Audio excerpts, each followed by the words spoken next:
सिलाई का काम करते हो लेकिन आपको टाइम नहीं मिलता है कि आप अपने काम को कैसे कंप्लीट करो, कैसे मैनेज करो। तो आज बहुत सारे कमेंट के मैं आंसर करने वाली हूँ, आपके सबके जो भी कमेंट हैं। थोड़े बहुत कमेंट लिए हैं जो ज़्यादा ज़रूरी हैं, तो उन पे हम आंसर करेंगे और बहुत सारी चीज़ों के बारे में जानेंगे। तो पहला कमेंट है, पहले तो मैं आपको बता दूं, पहला कमेंट तो मुझे ये बहुत ज़्यादा आ रहा है, जो मैंने साड़ी स्टिचिंग की वीडियो डाली थी वो आपको पहले तो बहुत ज़्यादा पसंद आई, उसके लिए शुक्रिया। दूसरा कमेंट ये आ रहा है कि आप पल्ला स्टिच करना सिखाएं। तो पल्ला आपको क्या करना है, देखो कई बार पल्ला खुला भी करना पड़ता है, कई बार हम इस तरह का भी पहनते हैं, तो दोनों तरीके से वो साड़ी पहनी जाती है, इसलिए मैंने पल्ला स्टिच करना नहीं सिखाया। बाकी आपको पल्ला स्टिच करना है तो क्या करना है, पहले पल्ले को पहन लो जैसे हम प्लेट्स वगैरह लगाते हैं, फिर आप पिन लगा दो, मतलब प्रॉपर पहन लो जैसा आपको फिक्स पहनना है। फिर उसके बाद यहाँ पे ना बहुत सारी पिन लगा लो पहने पहने, और उस पे यहाँ पे और एक थोड़ा सा यहाँ पे 2 सिलाई लगा लो सीधी। इतना ही है पल्ला स्टिचिंग करना, और कुछ भी नहीं है पल्ले में। यहाँ से शोल्डर के पास सीधी सिलाई लगानी है 2, बस यही है, थोड़ा सा डिस्टेंस पे पल्ला स्टिच हो गया। बस आपको ऐसे ही पहनना है, बाकी और कहीं पे कुछ ज़्यादा सिलाई नहीं लगेगी। और अगर आप दोनों तरह से पहनना चाहते हो तो पल्ला स्टिच करने की कोई ज़रूरत नहीं है। मैं तो फ्री पल्ला भी पहनती हूँ और नॉर्मल भी, तो इसलिए मैंने छोड़ दिया उसे। और बाकी एक कमेंट आया था कि मैम साड़ी हमने भी बनाई थी, कई लोगों की तो सही बनी और एक एक आध की, मतलब उन्होंने कहा कि साइड को जा रही है प्लेट। तो आपने जो फर्स्ट प्लेट है वो बड़ी नहीं ली होगी, जैसा कि मैंने बताया था कि 9 या 10 इंच की आपको लेनी है बड़ी प्लेट, और नीचे से भी चिमटियाँ लगानी है जब आप साड़ी स्टिच करोगे। अगर आपने ऊपर ऊपर चिमटियाँ लगा ली और नीचे से वो तिरछी जा रही है तो वो वहीं पर फिक्स हो जाएगी, फिर वो उस जगह पर नहीं आएगी। तो पहले आपको नीचे भी बहुत सारी पिन लगानी है, जितने आपके कपड़ों की चिमटियाँ सब उसमें लगा देनी है, तब साड़ी को स्टिच करना है।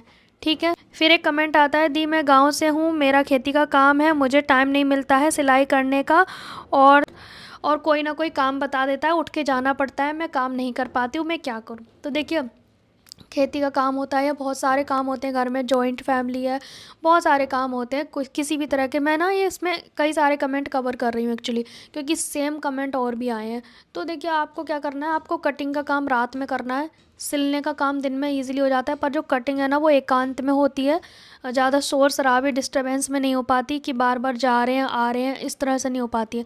तो कटिंग का काम आप रात में कर लो, दिन में सिलाई का काम कर लो।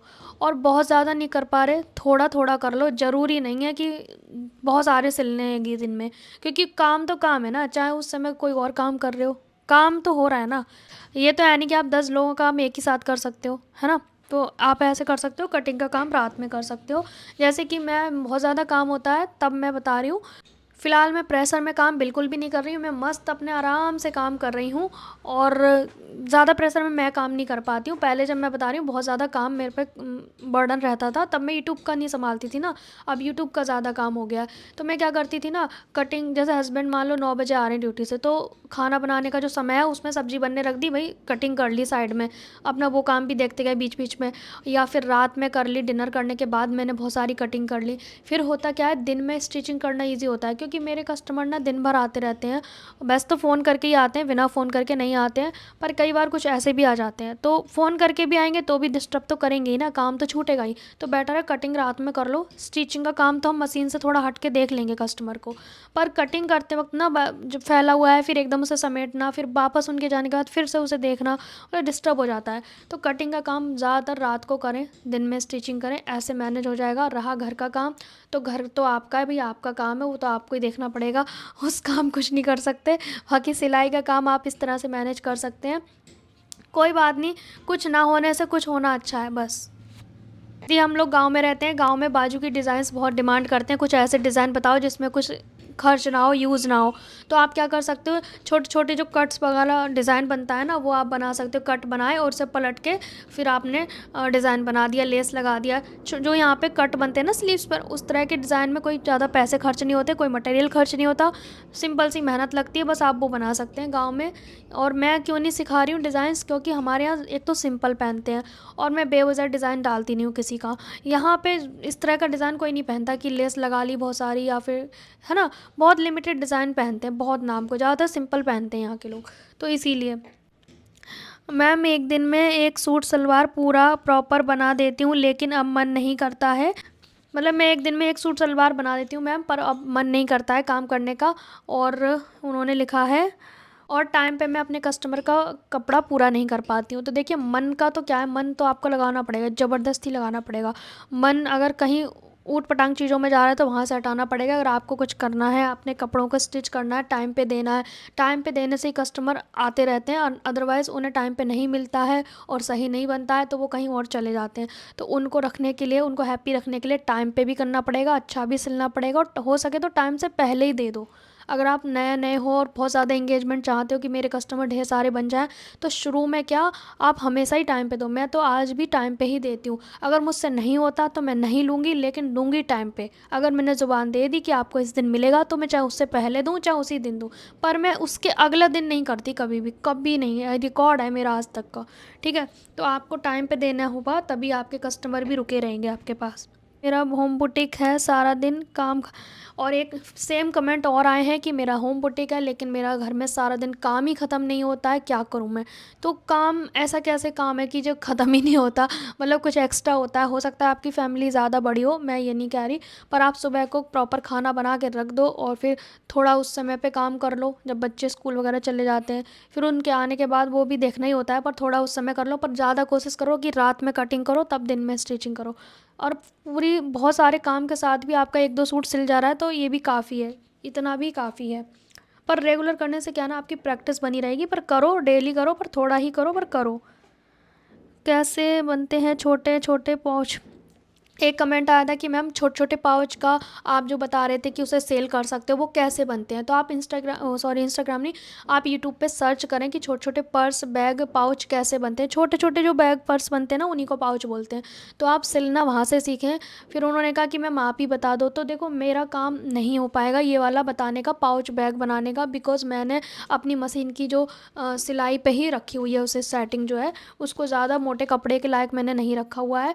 और बाकी मुझे टाइम भी नहीं होता है क्योंकि मैं यूट्यूब संभालूँ, सिलाई का करूँ, कस्टमर देखूँ, मतलब मेरे सिलाई का ही काम इतना ज़्यादा है कि आजकल मेरी सेकंड चैनल पे वीडियो ही नहीं जा पा रही है। कारण ये कि बहुत व्यस्तता है, इसीलिए ना ही मिनी ब्लॉग आ पा रहे हैं। तो आप ना यूट्यूब पे से सीखो, बहुत आसान तरीके से लोग सिखाते हैं, मैं ही नहीं और भी लोग बहुत अच्छा सिखाते हैं, तो उनसे भी आप सीख सकते हैं। पाउच बनाना, बैग बनाना, उन्हें बना के आप आस पड़ोस में सेल करो, आप व्हाट्सएप पे लगा दो या फिर इंस्टाग्राम पेज बना लो। ईमानदारी के साथ काम करो, बेचो, सेल करो, बहुत अच्छा रहेगा, ठीक है? एक ने कहा कि मैम मैंने आपकी वीडियो देखकर पैंट प्लाज़ो की कटिंग स्टिचिंग अच्छी कर ली, पर मैंने पॉकेट इस साइड की बजाय दूसरी साइड लगा दिया। फिर उन्होंने अपना दिमाग अच्छा चलाया कि उन्होंने फिर दूसरी साइड भी पॉकेट लगा दिया, तो उससे उनके कस्टमर खुश हो गए। तो ये एक अच्छा कमेंट था, इसलिए मैंने आपके साथ शेयर किया। फिर उन्होंने दूसरी साइड भी पॉकेट लगा दी, तो 2 पॉकेट से कस्टमर और ज़्यादा खुश हो गए। इसी तरह से आप एंगेजमेंट बढ़ा सकते हो। एक कमेंट आया था कि मैम हम अपने कस्टमर को ज़्यादा से ज़्यादा कैसे खुश कर सकते हैं, कैसे बढ़ा सकते हैं? तो देखो शुरुआत में आप क्या कर सकते हो, एक्स्ट्रा डिज़ाइन बना दो, मतलब अपनी ओर से डिज़ाइन बना दो, या और वो फ्री में बनाओ, उसका कोई चार्ज मत लो। डोरी हो गया फ्री में लगा दो, डिज़ाइन हो गया फ्री में बना दो, बस ब्लाउज़ का ही रेट लो आप सिलाई का। शुरू में एंगेजमेंट बढ़ाने के लिए नए-नए डिज़ाइन बना दो, सस्ते में बना दो, कम में बना दो, डिज़ाइन तो फ्री में ही बना दो। और नॉर्मल सिलाई लो जो नॉर्मल ब्लाउज़ के होते हैं। फॉर एग्ज़ाम्पल किसी चीज़ का 200 ले रहे हो और डिज़ाइन वाले का भी तो आप 200 ही लो। एंगेजमेंट बढ़ाओ, तरह-तरह के बनाओ, ठीक है? इस तरह से करो। एक एक कमेंट आया कि दी मैंने आपके वीडियो देखकर काम करना शुरू कर दिया है, 5 साल बाद सिलाई शुरू की है, पर मेरे पास काम आता है, फिर 2-3 दिन के बाद फिर मैं खाली बैठ जाती हूँ, फिर नहीं आता। तो वो आएगा, आपने 5 साल बाद शुरू किया है ना, तो ये एकदम से कैसे? खेती में भी तो 6 महीने लगते हैं ना, तो थोड़ा आने दो ना, करने दो। लेकिन आप अपनी मशीन पे डेली बैठो कि भाई आपके पास काम आ रहा है, चाहे थोड़ा बहुत कुछ भी सिलो, XYZ, सीधी सिलाई क्यों ना लगा दो किसी कपड़े पे। मशीन पे बैठो डेली, ताकि आपको फ़ील आए कि भाई मेरे पास अब मुझे डेली करना है, तो डेली काम आना शुरू हो जाएगा। और इतना भी आ रहा है काफ़ी है, धीरे-धीरे आएगा क्योंकि आपने अभी शुरुआत की है, ठीक है? काफ़ी टाइम बाद किया है ना। कमेंट आया मेरे पास इतना टाइम नहीं है, मुझे पैसे की सख्त ज़रूरत है, कैसे क्या करूँ मैं, मेरे से सिलाई ज़्यादा नहीं आती है। तो देखिए पैसे की ज़रूरत किसको नहीं है आज के ज़माने में, XYZ सबको ज़रूरत है पैसे की, कोई भी हो जाए। तो पैसे कैसे आएगा उस पे फोकस करना है, अर्निंग से आएगा, मेहनत करने से आएगा। अब आप कहो, बहुत सारे लोग कहते हैं हम भी मेहनत करते हैं, मेहनत करते हैं, मेहनत कहाँ कर रहे हो वो देखो ना, मेहनत कहाँ कर रहे हो। मेहनत की ज़रूरत तो है, पर मेहनत किस दिशा में कर रहे हैं वो देखना होगा ना, कम समय में अच्छे से कुछ कामयाबी मिल सके। तो आप ज़रूरी नहीं है आपको सिलाई में सक्सेस मिले, सिलाई सीखने का वक्त नहीं है शायद आपने ऐसे कहा है, तो आप इंस्टेंट इनकम के लिए कोई सामान सेल कर सकते हो, अस्तर फॉल का काम शुरू कर सकते हो, अस्तर बेचने का, अस्तर के साथ सिलाई की जितना भी मटेरियल होता है वो सेल कर सकते हो, कॉस्मेटिक रख सकते हो, पर इन सब में तो पहले ही पैसा लगेगा, पैसा तो लगाना पड़ेगा, तभी पैसे से पैसा आता है। और इंस्टेंट इनकम के लिए भाई आप जॉब कर सकते हो, है ना, इंस्टेंट इनकम तो ऐसे ही हो पाती है। और किसी चीज़ को शुरू कर रहे हो तो मान लो साइड बिजनेस हो गया, कुछ भी हो गया, छोटे मोटे जो मटेरियल रखने की बात कर रही हूँ, तो ये पहले लगाना पड़ेगा तभी ये देगा। और तुरंत आपको सिलाई भी कह रहे हो आप कि मुझे ज़्यादा नहीं आती है और वक्त भी नहीं है सीखने का, तो फिर आप कोई जॉब कर लो, वो बेटर रहेगा, है ना। तो इस तरह से आप कर सकते हो, और क्या ही कह सकती हूँ। बाकी एक कमेंट आया, कुर्ती कमर चेस्ट हिप साइड में टेढ़ा हो जाता है, इसका कारण क्या है? तो इसका कारण है कि आप तिरछे में ही कटिंग कर रहे हो, मतलब उसकी कान नहीं निकाल रहे हो। कई बार कान हम खींच के निकालते हैं तो बहुत कपड़ा वेस्ट हो जाता है, कई बार हम थोड़ा सा झटक लेते हैं और उसको स्ट्रेट बिछा देते हैं और जिधर टेढ़ा जा रहा है उसे जाने देते हैं। अगर आपने टेढ़ा जा रहा है और आपने ज़बरदस्ती खींच खांच के सीधा किया, फिर आपने सूट की कटिंग की, तो वो सीधे में नहीं माना जाएगा, वो टेढ़ा ही माना जाएगा।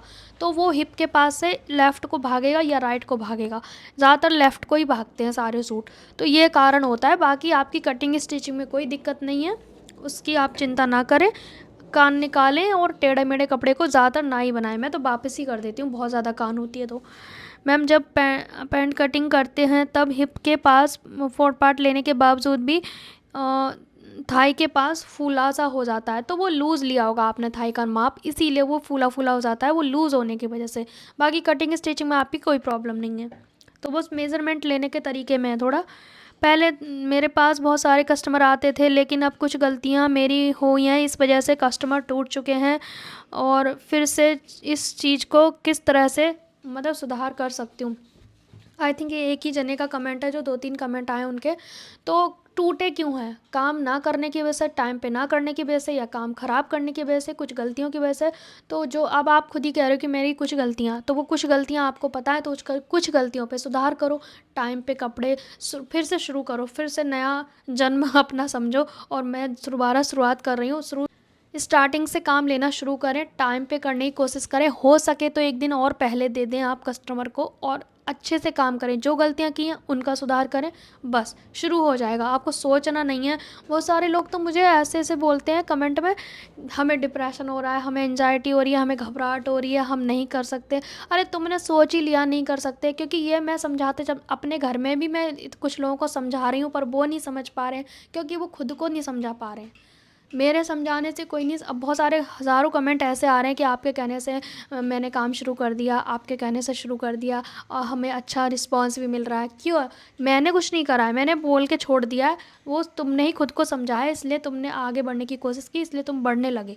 मैंने कुछ नहीं किया। और जो नहीं कर पा रहे हैं, क्योंकि मैं ये ऑफलाइन भी कुछ लोगों को समझा रही हूँ, वो भी नहीं कर पा रहे हैं तो क्यों नहीं कर पा रहे हैं? क्योंकि समझाना ही काफ़ी नहीं है, पहला कदम उठाना भी ज़रूरी है। वो नहीं उठेगा तो समझाने वाला फिर कितना भी भौंकता रहे, उसका कोई मतलब नहीं है।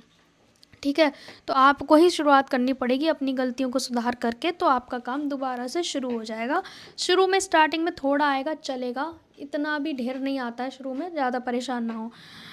बहुत अच्छी वीडियो है दीदी, मेरे कस्टमर हैं जो कपड़े सिलाती हैं और पूरी सिलाई नहीं देती हैं, कितना बोल लो फिर भी कपड़े में 20-30 रुपए काट ही लेती हैं। मतलब सिमिलर कमेंट मुझे ढेर सारे आए हैं कि हमारे रिश्तेदार हैं, वो फ्री में कपड़े सिला लेते हैं और देने का नाम नहीं लेते हैं। तो इस पर बहुत ज़्यादा कमेंट आए हैं, तो डिटेल में बात करते हैं।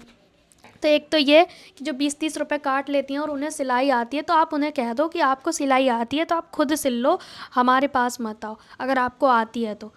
ऐसा तो बहुत सारे लोगों को काम आता है, तब उन्हें कुछ नहीं आता है तभी तो हमारे पास आ रहा है। आप ऐसे भी बोल दो, मेरे पास भी बहुत सारे कस्टमर आते हैं कि हमें सिलाई तो आती है, बस हमें टाइम नहीं है, अरे अभी सिलने का टाइम नहीं है, इसलिए हमें आपके पास आना पड़ा। हमें क्या मतलब, तुम्हें आती है नहीं आती है, हमें तो सिलेंगे पूरा ही ना। हम अनजान का भी पूरा ही सूट सिलेंगे, तुम्हारा भी पूरा सिलेंगे, तो हम पैसे भी पूरे ही लेंगे। भाई तुम्हें आती है नहीं आती है, हमें अपना भाषण मत दो, सीधी बात है। ऐसे आप बोल सकते हो। बाकी रही रिश्तेदारों की बात, तो कोशिश ये करें कि आप ज़्यादा से ज़्यादा अनजान लोगों के काम करें, रिश्तेदारों के या आस पड़ोस के कम से कम काम करें। ठीक है, फ्री वालों के तो ना के समान काम करें, और आप अनजान लोगों के कपड़ों का काम इतना ज़्यादा करें कि आपके पास टाइम ही ना बचे रिश्तेदारों के कपड़े का, और फिर भी आपको लग रहा है कि वो बहुत सारे कपड़े सिला रहे हैं, नहीं दे रहे हैं, मटेरियल का भी नहीं दे रहे हैं, तंग कर रहे हैं, तो आप क्या करो, आप सिलो कपड़ा, फिर उन्हें देते वक्त कह दो कि आपके इतने रुपए बन रहे हैं। बुराई बंद नहीं होगी तो बंद जाएगी, देना होगा तो दे देंगे, और उनके पास कुछ बोलने का फिर वो खुद ही पीछे हट जाएंगे। तो थोड़ा तो बुरा बनना पड़ता है कुछ चीज़ों के लिए, तभी उनसे छुटकारा मिलेगा, वरना सबके रिश्तेदार ऐसे ही होते हैं। मेरे रिश्तेदार मुझसे कोई भी कपड़ा नहीं सिलाता है, ठीक है। बाकी कुछ रिश्तेदारों को ये ज़रूर लगता है कि भैया एक दो सूट सिलाना आते वक्त ये कर लाना वो करना। अरे भैया, कपड़ा थोड़ी ना हमारे घर पे बनता है, सिलाई करते हैं हम, कपड़े की फैक्ट्री थोड़ी ना हमारे पास, कपड़ा भेजो तभी तो सिलेंगे। हो सके तो अनजान लोगों के काम करें ज़्यादा से ज़्यादा। जब बिल्कुल ही नहीं है, हाँ वो लोग सिल सकते हैं रिश्तेदारों का, आस पड़ोस का फ्री में, जिनको शुरू में काम चाहिए और काम की प्रैक्टिस चाहिए, काम निकालना है, प्रैक्टिस करनी है बहुत सारे कपड़ों पे, तो आप आस पड़ोस फ्री में रिश्तेदारों के सिल दें, लेकिन उनकी लत ना बनाएं, ठीक है। मैं तो बिल्कुल ही नहीं करती फ्री का काम। एक कमेंट है जो विंध्यावासिनी करके है, ठीक है, आप लोग भी पढ़ना। वो कहती हैं मैडम जी कि आपने सिखाया तो ठीक है, पर गलत ये है कि आपने अस्तर नहीं धोया। तो मैं आपको फिर मैंने उन्हें दोबारा भी कमेंट किया है कि अस्तर धो के मैं तो नहीं लगाती हूँ। देखो, फिर उन्होंने मुझे दोबारा से कहा है कमेंट में, वो मैडम कहती हैं अस्तर धोकर ही लगाया जाता है, कपड़ा नहीं तो कपड़ा धोते हैं तो श्रिंक हो जाता है, सभी लोग तो धोकर लगाते हैं। आपने कहाँ से सीखी सिलाई? तो मैंने कहीं से भी सीखी हो, आपको इससे क्या? अगर मैं अपने कस्टमर के, मैं 15 साल का अनुभव है मुझे, ऐसे ही अनुभव नहीं है, कोई ऐसी फिजूल में आके नहीं सिलवा रहा है। मैंने हर वीडियो में कहा है ज़्यादातर कि मैं प्योर कॉटन को धोती हूँ, नॉर्मल मिक्स अस्तर को नहीं धोया जाता है। बहुत सारे बड़े बड़े यूट्यूबर हैं ना जो स्टिचिंग लाइन में, वो भी कहते हैं, उनकी भी वीडियो देख लेना अगर आपके पास टाइम मिल जाए तो, ठीक है, क्योंकि ये चीज़ मुझे आपकी बिल्कुल भी अच्छी नहीं लगी। तो जैसे कि मैं आपको बता रही हूँ कि मैं 15 साल के अनुभव से मैंने कभी नहीं धोया अस्तर, मैं मिक्स कॉटन को कभी नहीं धोती। प्योर कॉटन आ गया, पहले तो कोई प्योर कॉटन लाता ही नहीं है, क्योंकि मेरे यहाँ पे नहीं मिलता तो मैं लगाती भी नहीं हूँ। नॉर्मल जो मिक्स अस्तर आता है वही हम लगाते हैं, 50 रुपये मीटर वाला, उसे धोया नहीं जाता है। कारण क्योंकि उसका जो ताना वाना है वो एक कॉटन का होता है और एक होता है मिक्स का। अगर एक को धोएंगे तो जो कॉटन वाला धागा है ना वो वहाँ पे खिंचाव करेगा, सिकुड़ जाएगा, और जो नॉर्मल है वो वहाँ पे लूज़ पड़ जाएगा। तो धोने का क्या मतलब? अब आप दिमाग लगा के मुझे बताना, क्या धोना सही है उसको? फिर वो क्या होगा, कहीं पे गड्ढे से पड़ जाएंगे और फिर वो कहीं पे लूज़ आएगा, कहीं पे टाइट होगा, उसकी फिटिंग तो बिल्कुल ही बकवास आएगी। तो उसे धोने की कोई ज़रूरत नहीं होती मैडम, आपको आंसर मिल गया होगा जहाँ तक मैं जानती हूँ। और कॉटन प्योर है उसे मैं धोती हूँ, अदरवाइज़ मैं नहीं धोती। और मैं अपना एक्सपीरियंस बता रही हूँ, आप क्या करते हो, लोग क्या करते हैं, लोग क्या कर रहे हैं वो मैंने ठेका नहीं लिया उनको देखने का। मैं बस अपने काम पे फोकस करने के लिए बनी हूँ। बस मैंने हमेशा कहा है कि फॉल को धोएं, प्योर कॉटन को धोएं, मिक्स वाले को ना धोएं। आपकी मर्जी, तो आप सब कुछ धो दो, कपड़े भी धो दो, अस्तर भी धो दो, फॉल भी धो दो, धागा भी धो दो, मशीन भी धो दो, आपकी मर्जी है। मेरे पास जैसा है मैं वैसा करती हूँ, ठीक है। एक कमेंट आया कि मैम मैंने तो अपने रिश्तेदारों के चक्कर में सिलाई करना ही छोड़ दिया है, जब आते हैं फ्री में सिलवा के ले जाते हैं, पैसे भी नहीं देते हैं, अब मैं बस अपना सिलती हूँ, मैं नहीं सिलती किसी का। तो ये भी ठीक ही है यार, फ्री में कितना सिलेगा इंसान, कब तक सिलेगा, मन भी नहीं करता है, मोटिवेशन भी नहीं मिलता है। आप बाहर के मिलें तो वो करें, वरना सच में इन लोगों के नहीं सिलने चाहिए फ्री में। क्या ये बाहर कहीं सिलाते होंगे तो ये फ्री में सिलाते होंगे? मुझे तो हैरानी होती है सुन के। पर होते हैं सबके ही, ये आपके नहीं सबके ही होते हैं बस, लेकिन मैं नहीं सिलती फ्री में, इसलिए शायद मैं खुश हूँ। मेरे पास इतना टाइम, मेरा पता है क्या कारण है, मुझसे कोई फ्री में सिलाने के इसलिए भी नहीं बोलता, क्योंकि मैं ऑलरेडी बिज़ी हूँ। मैं उनके काम करूँगी जहाँ से मुझे पैसे आ रहे हैं, मैं फ्री वाले क्यों करूँगी? तो वो खुद सोचते हैं कि शायद हमारे लेट हो जाएंगे तो इसको दे ही दो पैसे, तो ऐसा होता है। और उससे ना एक वो भी बना रहता है, ना मेरे मन में बैर है ना उनके मन में बैर, कि अरे इसने फ्री में सिला लिया, अरे मैंने उनसे फ्री में सिला लिया। हम भी उनसे कराएं तो पैसे से काम कराएं, वो हमसे कराएं तो पैसे से काम कराएं, इसलिए एकदम बराबर रहना चाहिए सब कुछ संतुलन में। और संतुलन में जो चीज़ नहीं रहती है वहाँ ख़राब हो जाता है। और सबसे बड़ी समस्या लोगों को यही आती है कि भाई पैसे नहीं देते, पैसे नहीं देते। तो बहुत सारे लोग जो कस्टमर पैसे नहीं देते, आपको जब कपड़ा आ रहा है ना सिलने के लिए, उन्हें बिठा रहे हो आप, तभी कह दो आपके इतने रुपए लगेंगे, फिर वो वहाँ पे तय हो जाएगा रेट, फिर लेने आए तब वापस से उन्हें बता दो और ले लो बस। हो सके तो कॉन्टैक्ट नंबर पे बता दो, व्हाट्सअप पे बता दो उनके आने से पहले कि भाई वो जेब में पैसे लेकर घर पे आएँ, तब आप अपने कपड़े दो। तो आज का वीडियो यहीं पे समाप्त करते हैं। आ रहे थे कि इतना सारा कमेंट आते हैं कि चीज़ पे कि आप इसकी वीडियो नहीं डाल रहे, उसकी नहीं डाल रहे, बहुत सारे कमेंट। मेरा शक्ल देखो, मैं कितनी थकी हुई लग रही हूँ। तो पता है अभी थकान हो रखी है बहुत ज़्यादा, इसलिए थोड़ी वीडियो स्लो आ पा रही है। बाकी आप लगे रहें, करते रहें, कमेंट भी करते रहें, मैं भी लगी रहूँगी, मैं भी आपके सारे कमेंट पढ़ती हूँ। वीडियो आएंगी, चाहे लेट आएँ, पर वीडियो ज़रूर आएंगी। So guys, thanks for watching my video and keep supporting guys. So guys, मिलेंगे नेक्स्ट वीडियो में। बहुत सारे क्वेश्चन करना, कमेंट करना इसी वीडियो के नीचे। ये मत कहना कि रूड है, क्योंकि कुछ क्वेश्चन के आंसर ऐसे ही देने पड़ते हैं, इंसान को अंदर से आ जाता है, ह्यूमन नेचर। तो रूड रूड वाली कोई बात नहीं है, पर कुछ लोग ना बिल्कुल नहीं समझते, तो उनके लिए ऐसा बोलना पड़ता है। सो गाइज, मिलेंगे नेक्स्ट वीडियो में, तब तक के लिए बाय बाय।